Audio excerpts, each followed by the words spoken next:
This is our league, and this is your league. Broadcasting from the 55-yard line in Japan to the shores of the Great White North and everywhere around the world on Gridiron America Radio and the Sports History Network.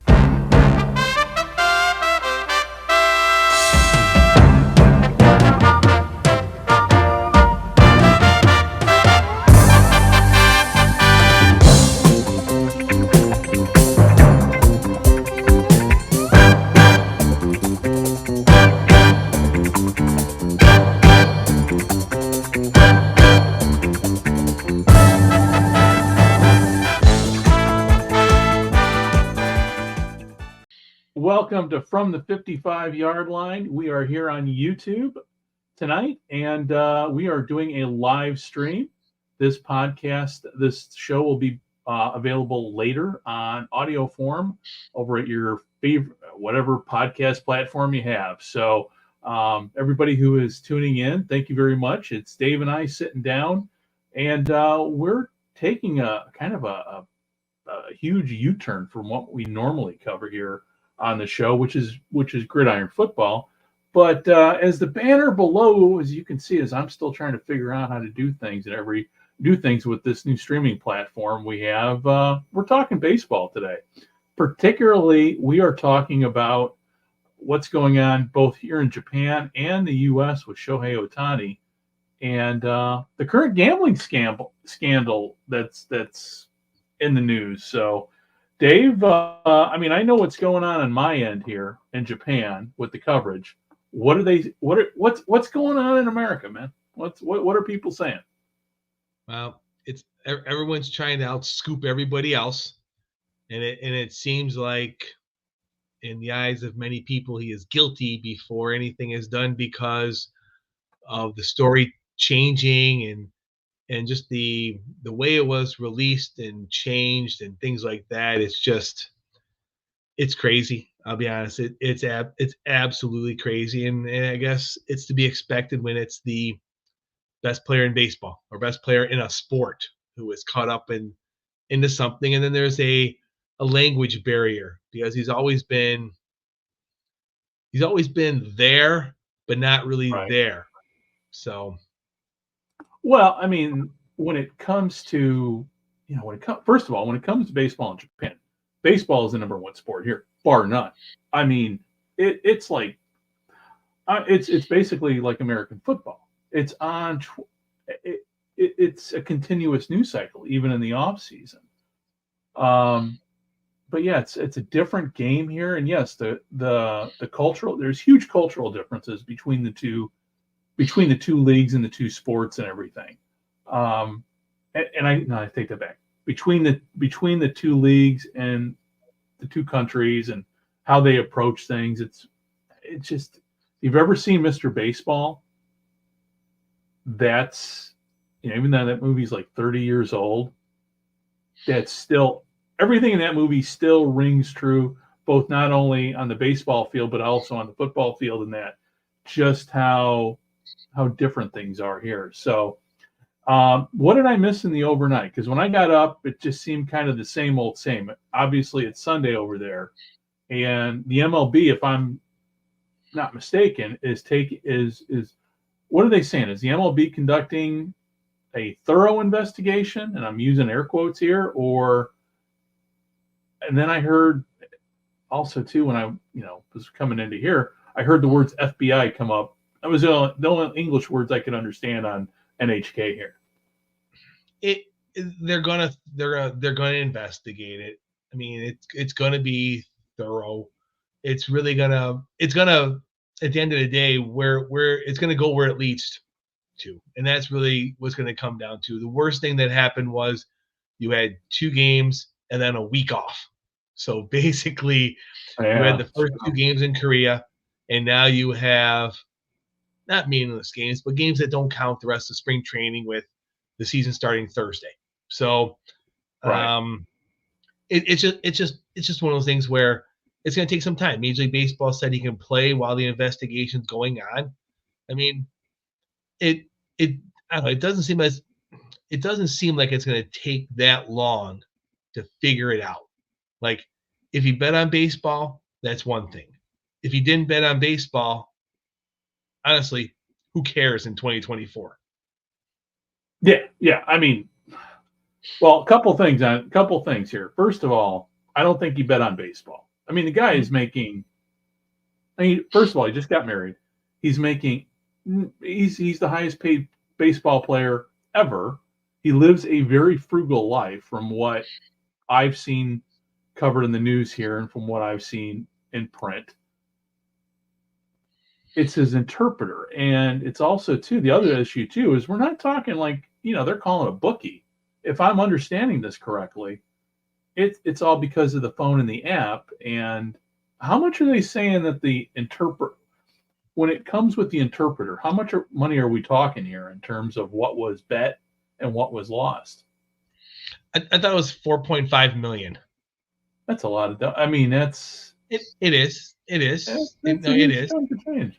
It's not. I mean, and that's 2+ years of salary, because Ohtani's only making $2 million because it's all deferred. Right. He makes over 40 in his sponsorship and his other deals. So yeah, the money makes that. But it's just, I don't know. When I first heard it drop, that's when I did most of my looking up. Like I look at European soccer. It seems like betting's been part of that game as long as I've been watching it. And in the EPL, you can't bet on soccer, but you can bet on anything else. And that it seems like that's what the rules are. And if it's going to come down to, if we're going to spend a lot of time going, well, it's illegal in California, was he doing it in California because that's what the app was? I mean, it just seems like either we get through this, we find out what it is, but I just don't see it anything as more of, $4.5 million was lost. Somebody lost it. If they can't trace it to baseball, if it's other things, I frankly don't care. But that's me. Right. Yeah. I can. Yeah, and that's kind of my take on this too, because when I was kind of I was skimming the news headlines, I'm trying to get away from that. Actually, get my news from the internet, and now I'm going to I'm going using my press reader on my iPad to actually read newspapers, and the feel I get from everything is just kind of like you said. It's like, you know what? There's probably no there.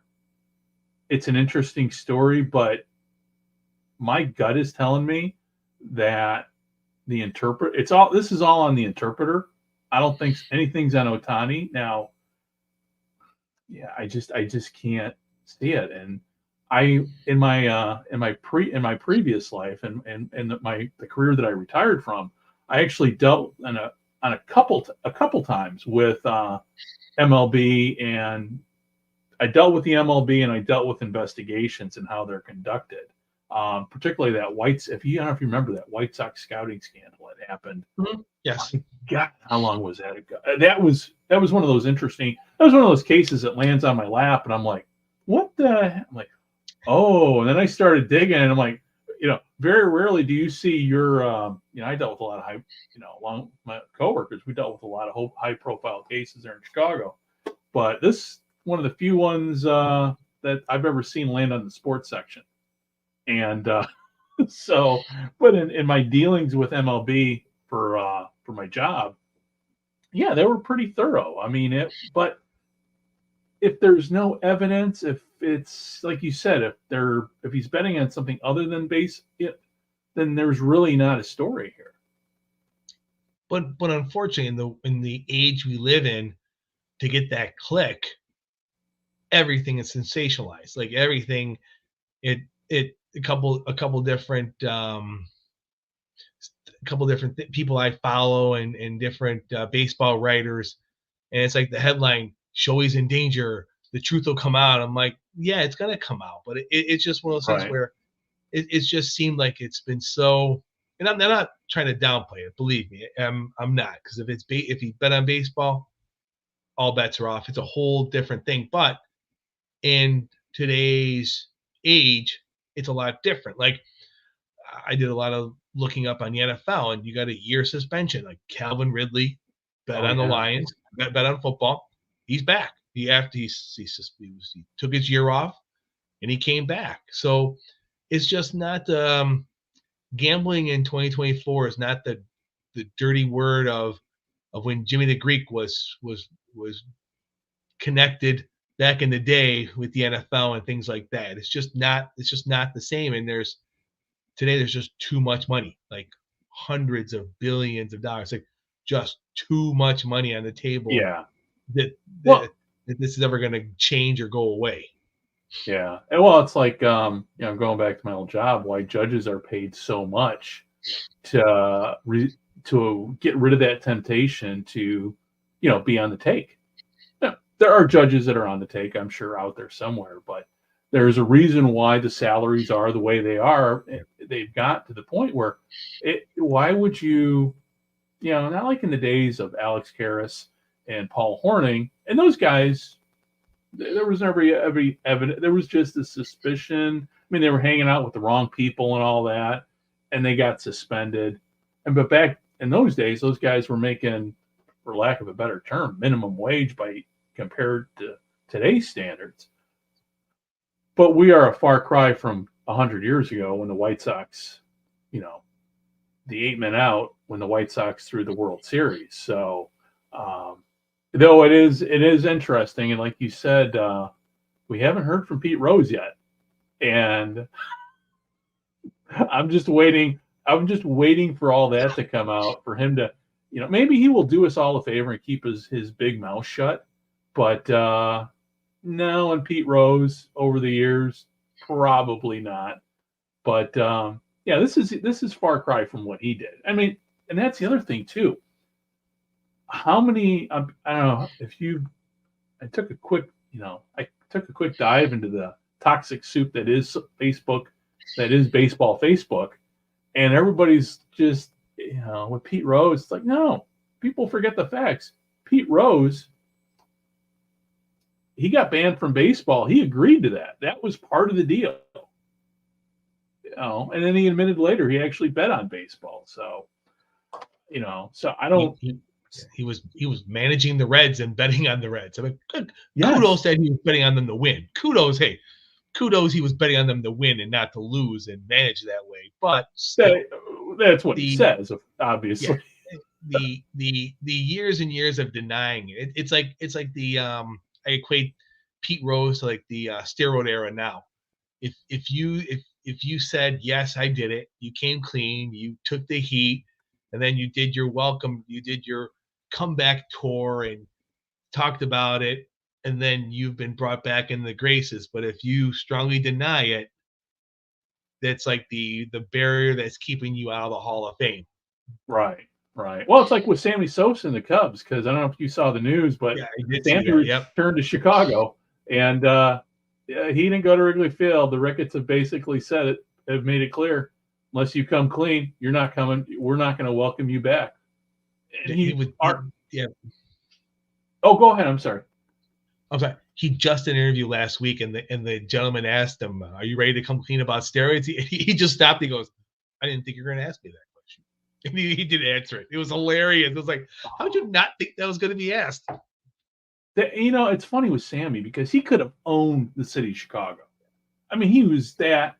Whether he was juiced or not, I mean, he was just that type of personality. Plus, you add his crazy wife on top of that, because she was another part of that circus.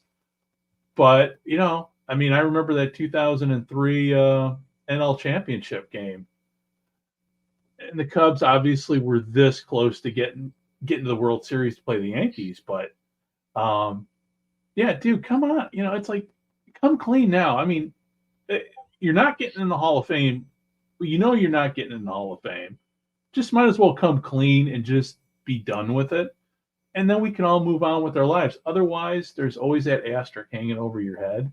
And I don't know. I miss, baseball has its issues back in the States, which is why I like watching the MPB here, because you don't have those issues. it's very much, how do I want to say, it's very Japanese when it comes to Japanese baseball. Is very, you go up there. It's, like in the old days back, you didn't spike the football in the end zone. In Japan, you don't. I don't want to say. There's only a few guys that are allowed to showboat, but other than that, the vast majority, business as usual, man. It's pretty, but no personalities. no, not really. I mean, you've got your stars. Yeah. You've got your managers. You got some managers. Was it Shinjo? Or was it played for the Mets? Oh God, he played on the Mets for a cup of coffee, and he was okay. But he came back here. He's managing the Ham Fighters, the Nippon Ham Fighters. Nippon Ham is the company, but they're called the Fighters. So they're the Ham Fighters to me. But yeah, he's kind of a showboat. But I mean, when it comes to the players, I mean, there's not, again, without Shohei Ohtani. I mean, he is the big star, but he doesn't even play here anymore. So, but with baseball, baseball back in the States obviously has its issues has a lot of issues. What do you say? I'm looking forward to the season. I think I really am. I'll be honest. My Blue Jays are looking good. The AFC East is going to be a gauntlet once again, as it always is. But with the Yankees seemingly, I mean, I don't want to see people hurt, but Garrett Cole missing 2 months is going to be a wonderful thing for everyone else in the East. But now you're chasing the Orioles. But I don't know. I would like to see less home runs and more putting the ball in play, but yeah, that's not how it's structured. You're not Tony Gwynn and Pete Rose. No one's paying for that type of player anymore. The singles hitter, the high average hitter. It's about right. home run. It's waiting for that 3-run home run instead of manufacturing runs. Like you don't play Whitey Herzog 300 stolen bases for the Cardinals in the early 80s.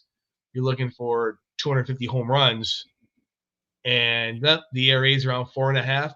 We're scoring 5. That's good enough. Like it's just the game evolves, and it's just one of those things where I don't know. I guess I'm trying as very hard not to keep going back to back in the day when baseball was baseball, because even that time, me growing up in the late 80s, early 90s as a teenager, my father didn't like that game because it's different than the game that he watched, and it's just always evolving, and it's just the money drives a lot of these decisions now. So, of which money always drove decisions, but now we're just talking about buildings worth of money right now. Buildings. Well, crazy. Back when we were kids, and I go back, a little bit farther, because for me, my era of baseball is the late 70s with the Cubs. From 77 through 84, I knew every starting lineup. I followed them religiously, and those were, my formative, late, preteen to, basically right before I started college. And so, and being in Chicago too, I was fortunate enough to have the Cubs. I mean, the Cubs were on like clockwork on WGN Channel 9. Getting home from school, boom, the Cubs are on. So it was always, it was an institution. But again, going back to what you said, money always drove things. But now money, it's just back then it was hidden in the background. I mean, at least visually, when you turn on a game. Back then when we were kids, you watched a game, you saw you knew there were sponsors. They said the sponsors, but you didn't see it in the field. I mean, Wrigley Field never had any advertising, but now it's all right there in front, which is fine. That's how the game has evolved. And I'm kind of like you. I'm not one of those where it's like, well, back in my day, No. I mean, everything evolves. Everything. It's like with football. We could go. People were going round and round about Terry Bradshaw, how he's not an elite quarterback. I go, well, you know what? When you have 4 championships, you're an elite quarterback. Period. I don't care how you got those wins. If your running game and your defense carried you, you're an elite quarterback if you've got 4 Super Bowl rings. So, but yeah, no, times change. So, but the big thing though is when it comes to baseball, it's the fan base. I mean, are kids watching baseball now? And so that's my question. I mean, I don't, I'm sitting here. I mean, I know kids are more into soccer now than ever before. The NFL has indoctrinated, the young fans with Madden. But what about baseball? I mean, are you seeing it? I mean, you're closer to the ground with kids and everything than I am. What are you seeing? Attendance is up. The ratings are up. Oh, they are? I mean, okay. And you have to really, it's tough because the World Series did a good rating, but they compare it to 15 years ago when you have less options. Like if you're then they compare it to the NFL or they compare it to the Olympics or something. I guess I don't see the sponsors necessarily, like the networks paying for the actual people. It's everything else that goes with it. Right. The games are selling out. Tennis is very good across the league. Okay. Even after the whole situation with the minor leagues that people are still bitter about, minor league attendance is up. It looks like a lot of people who criticize Major League Baseball when they dropped all those teams, that they would regret it. And it actually has kind of strengthened the minor leagues. Pay is better, attendance is better. Right. And with those teams that were lost, it seems to me, and just kind of reading around, just kind of looking around, while a lot of those teams are still around, but in a different form now, aren't they? Correct. Yes, a lot of them went to that college wooden bat, and honestly, probably the best thing that could happen to them. A lot of the cities, and I really need to sit down and look at those numbers again. A lot of the cities were actually doing better attendance-wise with that wooden bat league. There's several different names of the college wooden bat leagues across the United States. We have several teams up here in the Western New York area with that. But I think at the end of the day, it was a good decision. The facilities at some of these smaller Class A stadiums were falling apart. Right. There was a hard time between the money in the area, the local community, to build something nicer or better. And I think the time has come. I think if I remember correctly, I think it was the early 60s, the last time any changes took place in the minor league system. Wow. So, well, I know, like, I mean, there are towns, I mean, using the Midwest League as an example, there were some towns on the Midwest League. I looked at, how can they support a professional team? I mean, granted, just single A, but still a professional, like Burlington, Iowa is a good example.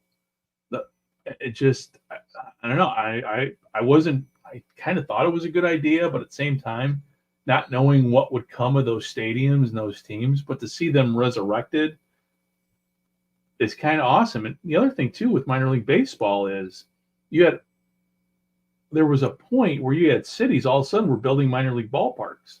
I know in Joliet, Illinois, where I used to work, and actually they started building the baseball stadium. The minor league team came to town when I left town to go take another job. So the office where I worked at is right across the street from the minor league ballpark.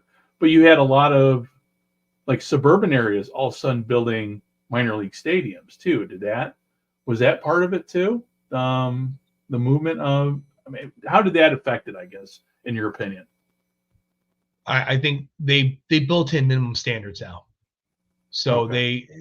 to be AAA, AA, single A, there's different tiers. And here I'm in Rochester, and they're actually putting in quite a bit of money to renovate. I mean, the stadium is 28 years old already, which think about does not seem like a long time, but it is a long time. So Right.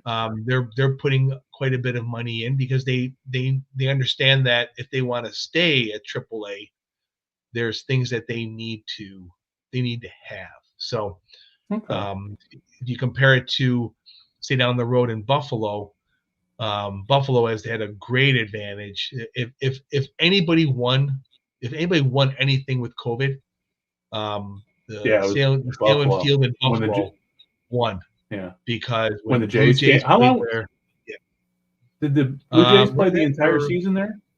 no, they started in Dunedin and then they played, I think, 3, maybe 4 months. I went to 4 games. It was fantastic. It was awesome.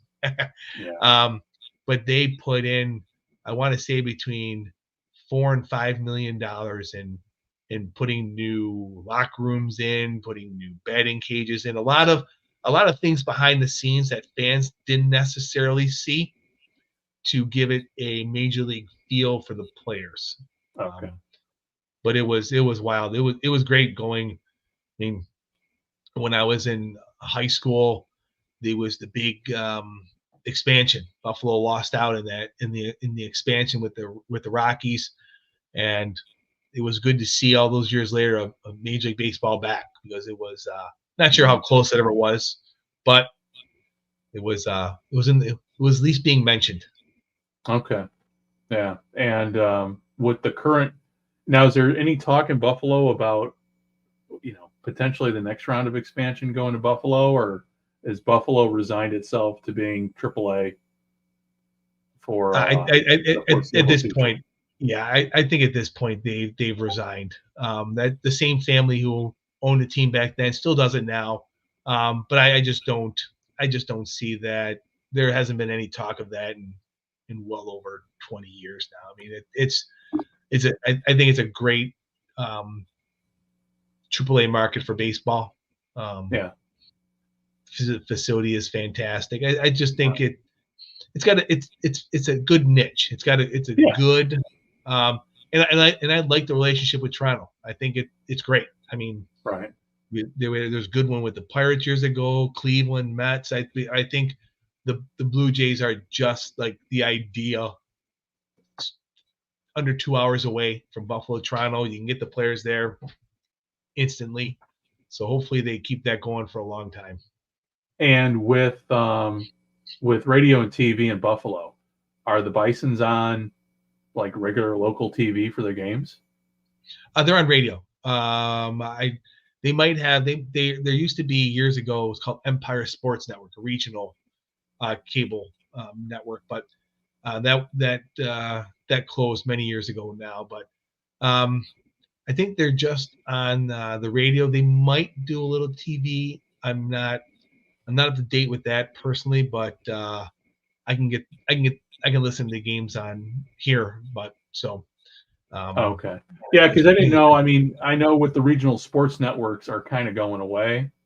I mean, there was a whole thing on YouTube I watched with how regional sports networks they're crashing, and but I knew that minor league sports made up a huge chunk of their programming in some regions, so I wasn't too yeah. sure. And obviously, we've talked about streaming, a lot on this podcast, but I wasn't too sure, in the reality for you in Buffalo. Yeah, I mean, with the MILB, I mean, with MLB TV, you can get that. And now with your MLB subscription, it comes with the minor leagues. So Okay. if you get that package, then you can also do that as well. So I could watch the games Okay. on the internet if I want to, but to be honest with you, not so much. I am not a Milwaukee Brewers fan, but I am trying to take every opportunity to listen to Bob Uecker I can. As I mean, I don't know how many more years he's going to do it, so it's just fun. It's fun listening to him. I was just going to ask you, is this his last season? I don't know. He only does home. He only does the home games. He doesn't go on the road. Right. But last couple of years, I sporadically picked up the MLB package. I think this year I might just do. There's a radio package, so I might just do that. So I can. I mean, he doesn't do TV. I mean, I can just listen to him on the radio station in Milwaukee that hosts the game. See, that's what he does. So I might pick up that package because it's great. It's great. Taking a walk down memory lane. He still tells amazing stories, and it's I don't know, it's part of baseball. It's speaking of the Brewers, have you ever been to Miller? Well, I still call it Miller Park, but have you ever been to the Dome there in Milwaukee? I've driven past it. I have not been inside of it.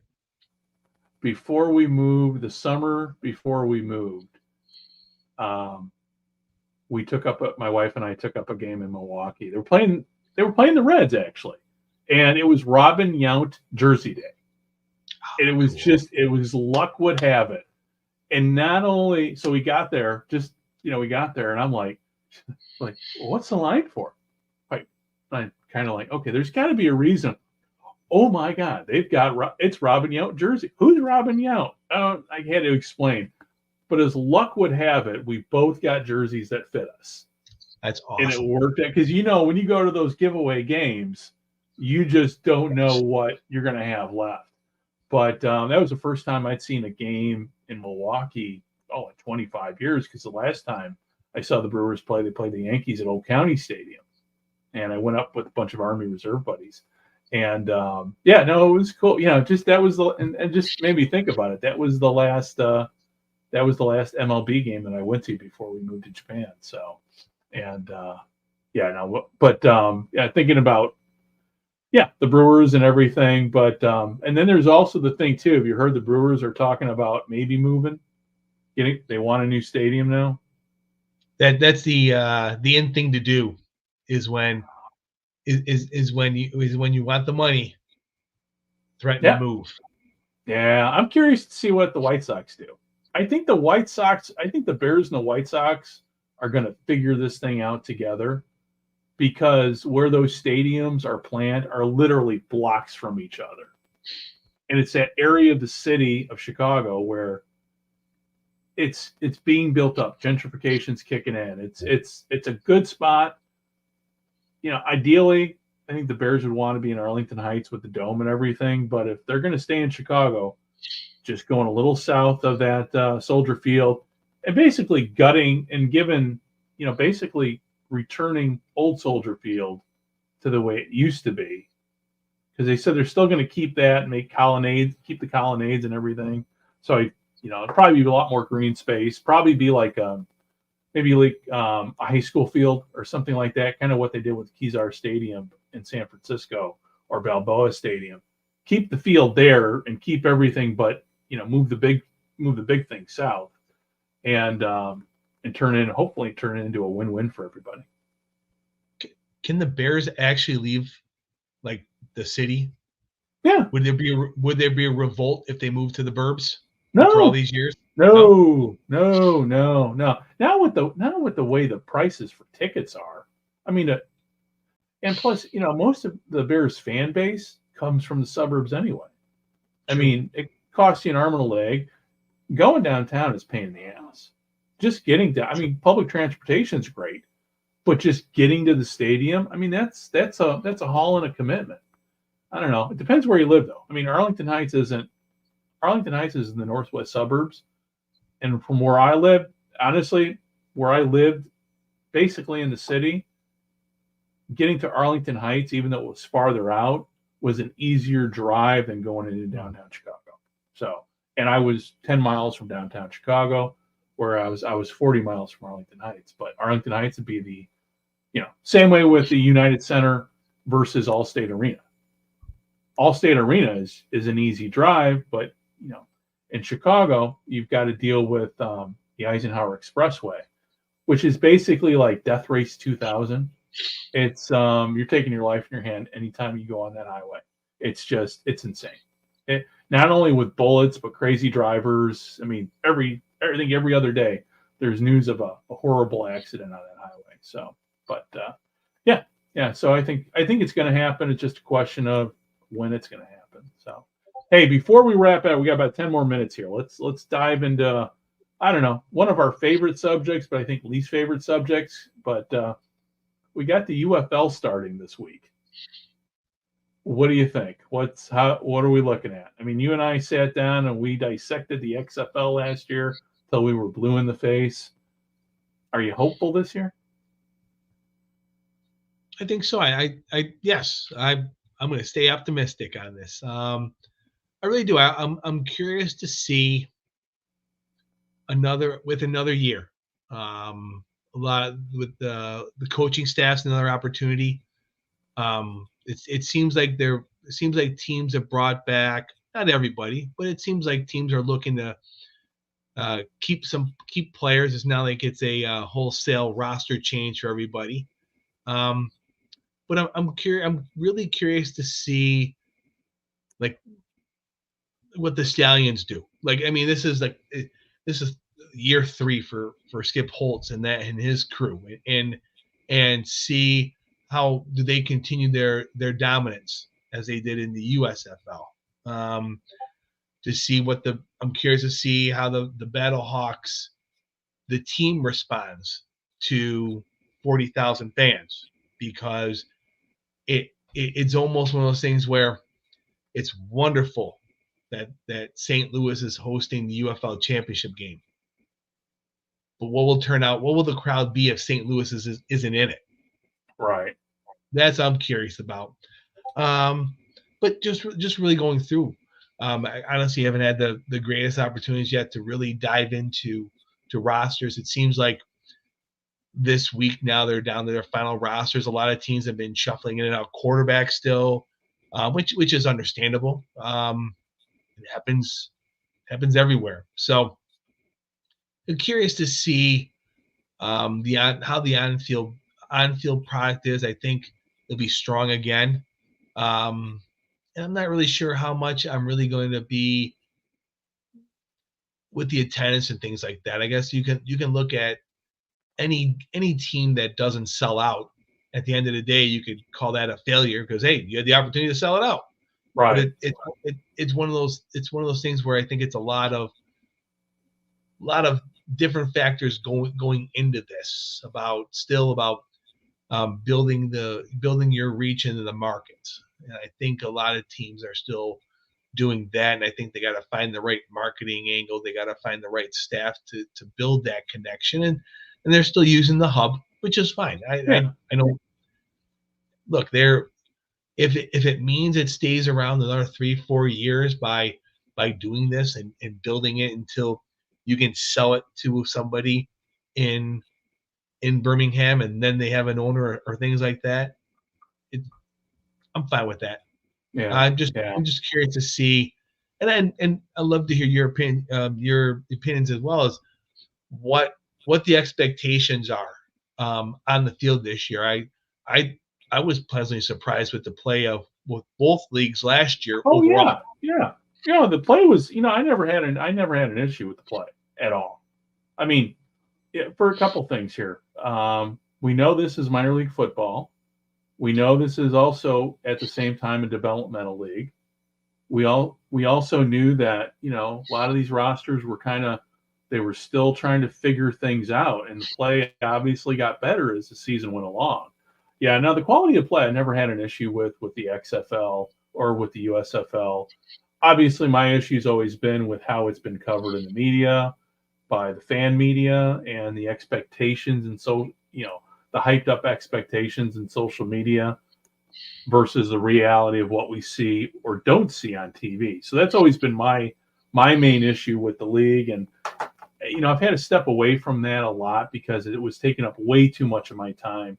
Even with the LFA too. I have not had a chance to really, as much as I wanted to get Gridiron Mexico off the ground, sometimes I have a tendency to bite off more than I can chew. Even though I'm retired, I'm 15 hours. My time, I'm 15 hours ahead of everybody. So other things kind of get in the way with life and everything that I'm just not able to focus. But hopefully what we see on TV, what we see in the ratings matches the hype that's on social media. But like it goes back to think of what I said at the very beginning, how I'm getting my news now. I've been going back to reading old school newspapers. Nobody's talking about the UFL. So I'll be curious to see if, and to me, that's a kind of a reflection of what's going on in the media back home as to what's being covered there. Because obviously, even, in this day and age, and, we're 24, 25 years into the 21st century, living in a foreign country where nobody speaks English. I live in Japan, but I still have access to all the media. I still YouTube, Pluto TV. I got my DAZN, I got my NFL Network, and all that, and all the content all the coverage of the UFL is on YouTube by fans. But the mainstream media, other than the websites, I'm not. Again, we consume our news so different now than what we used to, not only with regular news, but with sports news, that it's become fragmented.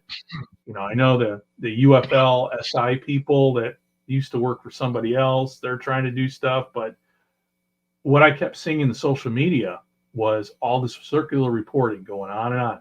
One person reports it, then everybody else jumps on and doesn't cite the original author. And it goes and it's just like, okay, you're not giving me anything new. The only person that's doing anything original is Scott Adamson, at least from what I'm seeing. And God love Scott, because that's what makes Scott a great sports writer is he does his own thing. He just doesn't look and, copy somebody else's work and then passes it. I had to step away from that because it was really getting to me. And then, Fran does the same thing over at our Sports Central. He does his own take. He does his own thing. I don't know how much they're going to cover at our Sports Central with the UFL. I know they're going to cover it, but, Scott's kind of all in with the UFL at this point with covering Birmingham. I don't know how much like our Sports Central is going to cover, the UFL. They got other things to cover that other people aren't covering. And all the others, Pro Football Newsroom, UFL Newsroom, the rest of them, they're all trying to cater to the fan base, but to me, it's still a very, very small fan base. And unless the UFL hits the big time with broadcast TV, with games going on the mainstream stations and getting huge ratings, I'm not, my expectations aren't really that high. And picking back off that, I'm really not sure what to expect with ratings, because it just, as we talked about with other sporting events, the way the ratings work now, it's hard to compare it to other things because it's just so many choices out there. At the end of the day, we'll find out in the fall how well it does when the sponsorship numbers come in and the revenue generation that the league is trying to do comes in and where it falls. I think the combined effort, at least for me, I believe it has a stronger financial backbone than either league by itself. So now where does that go? It's obviously even though this would be year 3 for the USFL and year 2 for XFL, it's in essence a first year entity once again. Yeah. Because of the different things you had to do to create that first year entity. So it's going to lose money. But I think when you take the best of both leagues, in which I think they did do that, they get the best of it and combine it, I think you have the best opportunities to succeed. Now, it just, what the end of the day is, what does succeed? What's that definition? Like, is it getting a 8 rating on Fox on a Saturday? No, but But at the end of the day, if they come close to breaking even on the number of sponsorships they sell and the extra things along the way, then that's a win, and that buys them another year, buys them more time, and we'll see. I am curious now to see how, because there's only one and not two, how Fox and their broadcast television partners will carry this beyond just having the game on their channel. I'm curious if we're going to see a little more this year, because you're not having to try and cover two things. It's just one thing. Yeah. I don't know. I mean, that's frustrating for me. I'm not going to be able to. I mean, we've got Fox and we've got ESPN. Have they said anything about ESPN's coverage on ESPN Plus? Or is it going to be like last year with the XFL? Or, I don't have access. I don't have access to Fox Sports over here. So, am I only going to be able to watch half the games? I mean, I don't know how they're doing it with the broadcasting streaming wise. You know what? I'll look into that. I really don't know. That's on me. I should have looked. No, that's not on you. That's not on you. I honestly didn't think about that, because to be frank, I just assumed it was going to be on ESPN Plus, but I should not go ahead and assume that. Yeah, no, it's one of those. I hadn't really thought about it until we sat here and talked about it, because I know with the LFA, all their games are on YouTube, which kind of goes into my final thoughts here, talking about football and everything. Were you able to watch any of the LFA this weekend? Yes. How'd it look? Good. Aaron's 2-2. They won. He had more time. He had more time than the week before, so good. He was upright, completing passes, which was good. Good.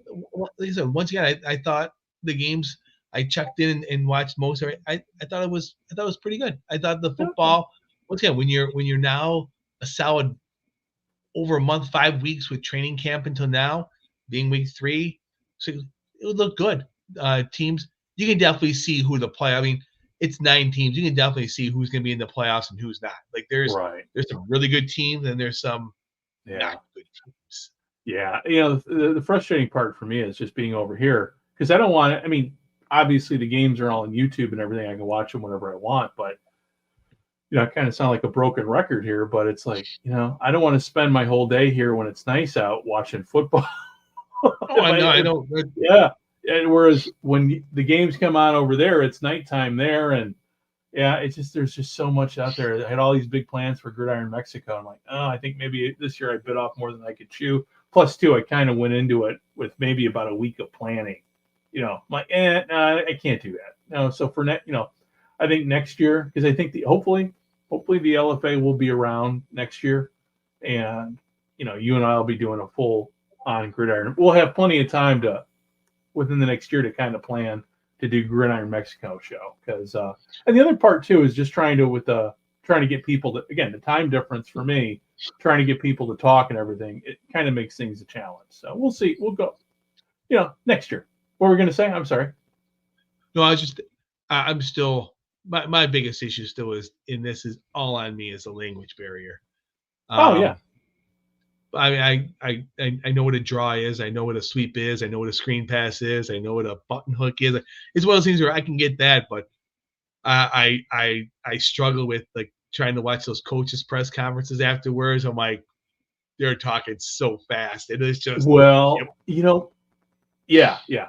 But the funny thing is, with the way the technology has been going lately, I could see next year with YouTube them having, with AI, instantaneous translations. Oh, definitely. That's kind of where that's where we're headed to. That's why, like, things are a lot easier here in Japan for me than they would have been, say, 30 years ago when I come here.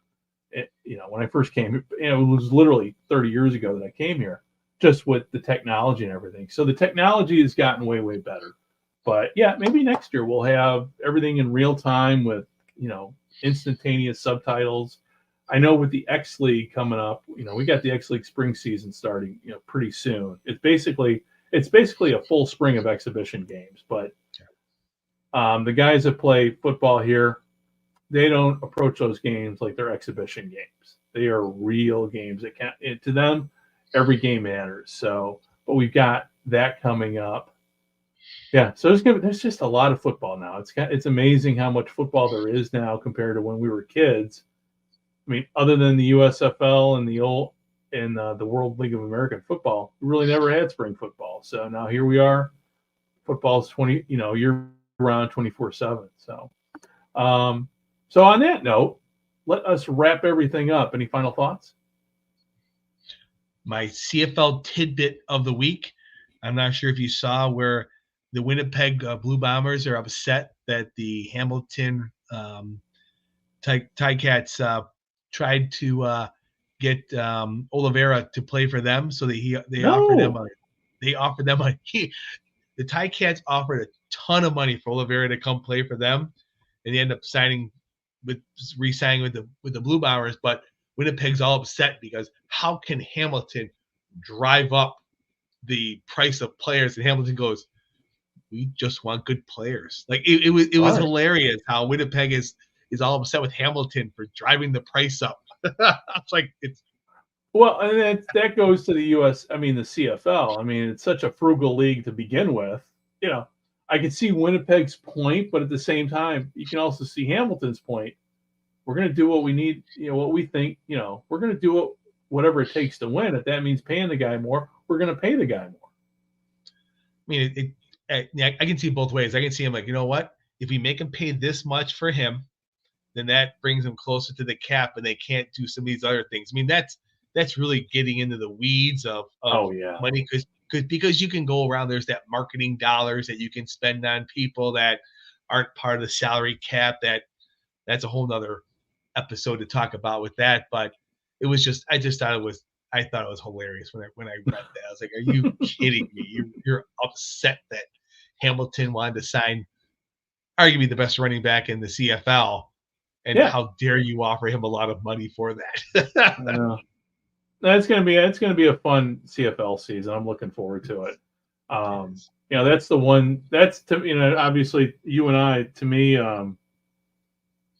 that's pretty much the official start of pro football season, is when the CFL kicks off. Yeah. Everything else before then is just kind of the pre-show, and it's going to be. And hopefully, I mean, do we have any word? Is the CFL going to continue their web streams this year? Have you seen anything? Everything I heard, that's the case right now. They're really focused on the combine and things like that. I mean, we're less than 2 months from training camp. Yeah, it's crazy. I can't believe it's end of March. It's almost April. Yeah. Well, we got what? We got the second. Wait, how many teams are we down to in the Final Four in the March Madness too? We started off with 64, so we're at the Sweet 16 now. Yep. Yeah, it goes by quick too. So we had the high school baseball, the spring high school baseball tournament is big here, so they've had that going on. That's been the major sports thing here besides the Shohei Ohtani stuff. And we've got the MPB starts Friday, so I'll probably be in here in this man cave because I was able to get, I'm all set up with my PlayStation, and so I got everything. So I'll be able to do my PlayStation over in there as I've got the MPB on this monitor here. I am such a for a guy approaching 57, I am such a 12-year-old. Nothing wrong with that. Nothing wrong with that. Keeps me out of trouble, man. That's the key thing. So, well, listen, everybody who's tuned in to us, I've seen a couple people pop in here during the live stream, but I'm kind of taking a look at the last few live streams we've had. We've had double digits. I mean, we're talking teens of people watching this stuff, so it's nice that people are tuning in. So with all that said, hey, thanks a lot for watching, and let me I'm as we're talking here, as I'm getting ready to sign off, I've got with StreamYard and everything, I got buttons I got to press and everything. So it's I'm still getting used to this whole thing. So No problem. But hey, with all that said, hey, everybody who's watching, the ticker is down there, so I don't need to tell you where to find us. We're also on, if you're looking for us online, if you want to message us, complain, poke fun at, mock us, I don't care. We're also at From the 55 on Twitter. We also have a Facebook page. We are at it's From the 55. Just type in your search engine From the 55 Yard Line there on Facebook, and it should go to your page. Like and subscribe, all that good stuff. So, well, Dave, you and I will be talking more after we exit here. But for everybody else listening, tuning in, and the podcast will be out. Anybody's watching the live stream wondering, well, when's the podcast coming out? I've got to do editing. So probably in the next 24 hours, the podcast will officially be out. And hopefully next week we'll have Fran back on. We were hopeful to have Fran with us tonight, but I think work got in the way of his planned appearance.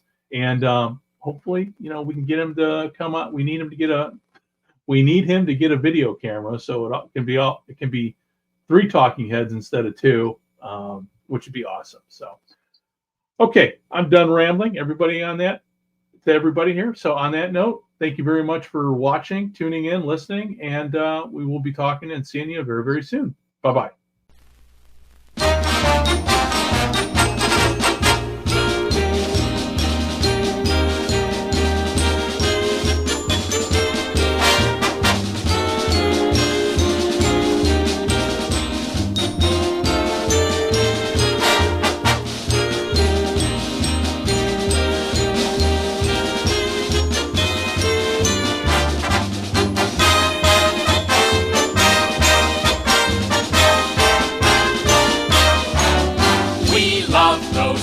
Those tiger cats, the team with the spirit and fight.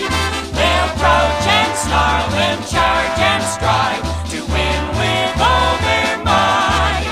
We love those cats, those tiger cats. We don't mind adversity, for we'll whiskey, wee-wee, and husky walla right on to victory.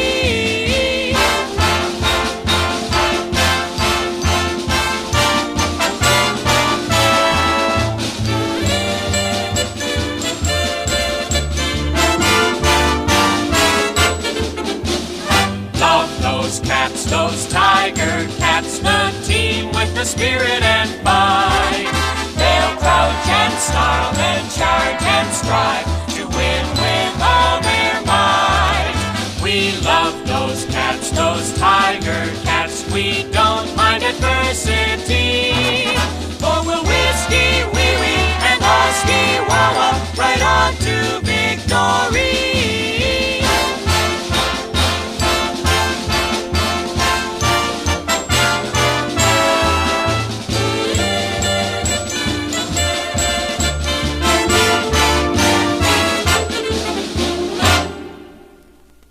This podcast is part of the Sports History Network, your headquarters for the yesteryear of your favorite sport. You can learn more at sportshistorynetwork.com.